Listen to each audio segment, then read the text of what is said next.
हरिओम विद्यार्थी मित्रों, धोरण 7 विषय हिंदी पाठ 2 हम भी बने महान। हम भी बने महान में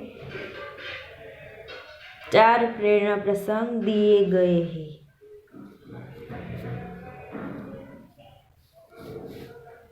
पहला है कर्तव्य, दूसरा नियम सबके लिए है,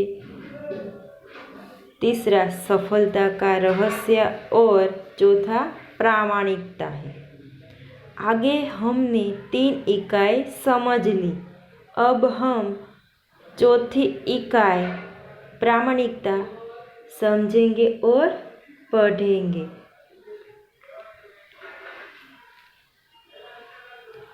एक दिन हजरत अली राज के खजाने की जांच करने गए। जांच એટલે કે તપાસ એટલે કે એક દિવસ હજરત અલી છે એ રાજ્યના ખજાનાની તપાસ કરવા ગયા। કામ કરતે કરતે અંધેરા હો ગયે। અંધેરા એટલે કે અંધારું એટલે કે કામ કરતા કરતા અંધારું થઈ જાય છે। એટલે કે હજરત અલી એ રાજ્યનું કામ કરે છે તો કે અંધારું થઈ જાય છે। મોમબત્તી જલાઈ ગઈ।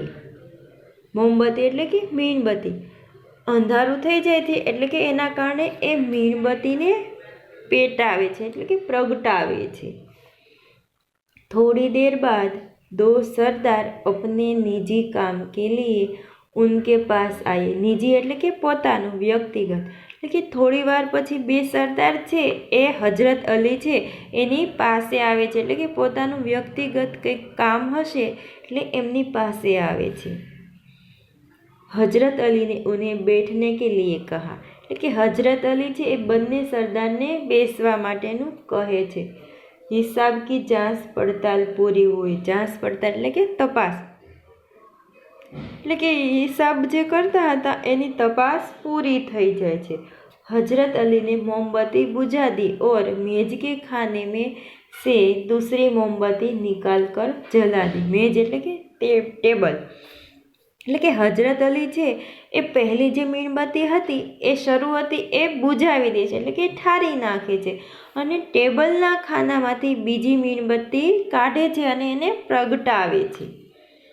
સરદારો को यह देखकर बड़ा आश्चर्य हुआ એટલે કે નવાઈ લાગી એટલે કે સરદારોને આ જોઈને ખૂબ નવાઈ લાગે છે। हजरत अली ने एक मोमबत्ती बुझाकर दूसरी क्यों जलाई यह सरदार न समझ सके એટલે કે હજરત અલી છે તો કે એને એક મીણબત્તી હતી એ શરૂ હતી એટલે કે શરૂ હતી પ્રગટાવેલી હતી એને એ બુઝાવી નાખે છે એટલે કે ઠારી નાખે છે અને બીજી મીણબત્તીને એ શરૂ કરે છે તો કે એવું શા માટે કર્યું એ સરદારને સમજાતું નથી। એક સરદારને बड़ी नम्रता से हजरत अली से पूछा। नम्रता એટલે કે વિનયતાથી એટલે કે એક સરદાર છે એ બે એવા હતા એમાંથી એક સરદાર છે એ વિનયતાથી એને ખૂબ જ વિનયતાથી પૂછે છે કે હજરત અલી આ શું હતું એટલે કે હજરત અલીને પૂછે છે। हजरत अली बोले भाई अब तक मैं राजकाज का काम करता था इसलिए राज की मोमबत्ती जला रखी थी। એટલે કે પછી હજરત અલી છે એને જવાબ આપે છે અને કહે છે કે ભાઈ અત્યાર સુધી હું રાજ્યનું કામ કરતો હતો એટલે મેં રાજ્યની મીણબત્તી છે એ પેટાવી રાખી હતી એટલે એ પ્રગટાવી હતી। अब निजी काम शुरू हुआ है। निजी એટલે કે વ્યક્તિગત પોતાનું એટલે કે હવે મારે મારું પોતાનું કામ શરૂ થયું છે। इसलिए मैंने अपनी मोमबत्ती जला दी नहीं तो मैं चोर या हरामखोर कहलाता। એટલે મેં મારું પોતાનું કામ છે એટલે મેં મારી પોતાની મીણબત્તીને પ્રગટાવી છે નહીંતર જો હું રાજ્યની મીણબત્તી શરૂ રાખું એ પ્રગટાવેલી રાખું તો હું ચોર કે હરામખોર કહેલાવું।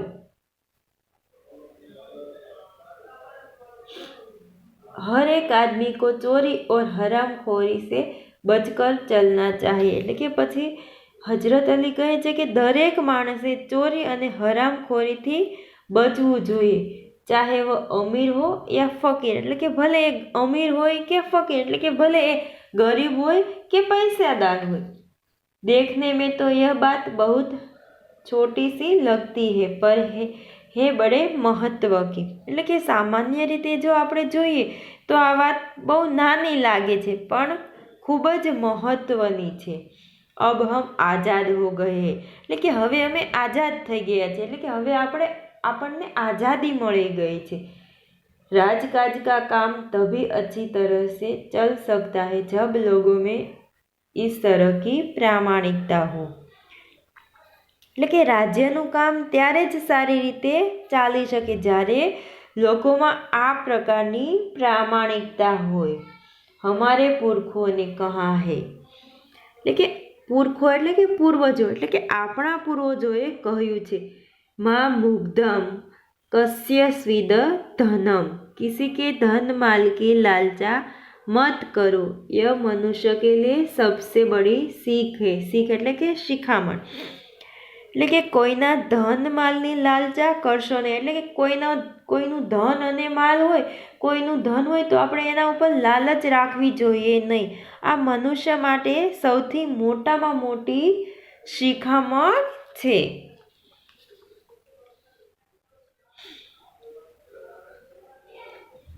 तो कि यहाँ हम भी बने महान पाठ में प्रेरणा प्रसंग दिए गए हैं और उसमें से हमने प्रेरणा दी गई है कि हमें कैसे महान बनना चाहिए। कोई भी व्यक्ति जन्म से महान नहीं होती है, अपने अच्छे काम और कर्म से ही महान बनती है। महान व्यक्तियों में कुछ विशेष गुण होते हैं। किसी में मानवता के प्रति गहरा प्रेम होता है, किसी में दुर्लभ प्रामाणिकता होती है, कोई अपने नियम का पक्का होता है। चरित्र और स्वभाव की ऐसी विशेषता ही व्यक्ति को महान बनाती है। इस पाठ में कुछ ऐसे ही गुणी महान व्यक्तियों के बारे में हमें बताया गया है। अस्तु।